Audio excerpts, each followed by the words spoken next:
When it comes to where we went wrong along the history of humanity, it really comes down to when the old world transitioned into the new world.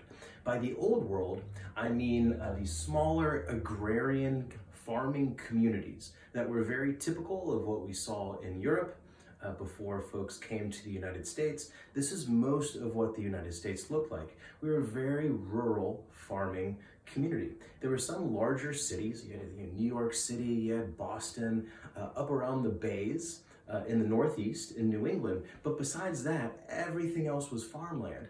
And the way that things were set up socially and culturally was in line with those old world expectations, where men were primarily hunters and warriors.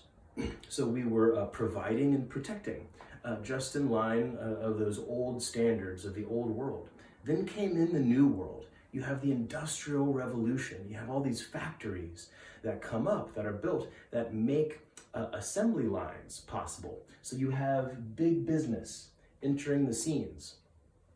Once big business comes in and starts to establish these factories, cities get built up in these areas to accommodate the factory workers. They need housing. They need amenities. You have these towns that are getting built up, and these communities that are getting built up, but they were largely around cities in these very urban factory settings. Cities were not a place where very many people liked to live back then. They were really dirty and grimy. There was a lot of opportunity, but it wasn't very pretty, like we kind of think of cities these days.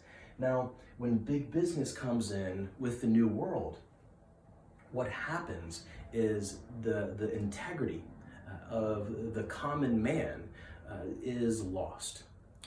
Before, there were talented craftsmen that would work in the old world. They would devote our lives to our family trades and had really important jobs that they did in the community. Blacksmithing, carpentry, making fabric and tools for everybody else, running the horses. These are all really important jobs. Now, when big business came in, all of these talented craftsmen got sucked up into factory work, became blue-collar workers with mind-numbing, repetitive work that is physically repetitive as well, not just boring, but wears people down physically in a totally different way with all those repetitive motions. Also, the refined authority figure of the old world, as well as the self-made man, in many ways got washed out by big business. In 1800, when the Industrial Revolution was just coming into focus, 1800, right?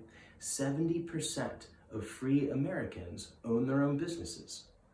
By 1870, that is one generation, only 20% own their own businesses. Everyone was getting sucked up by big business. And it became about the bottom line of big business and corporations rather than human beings.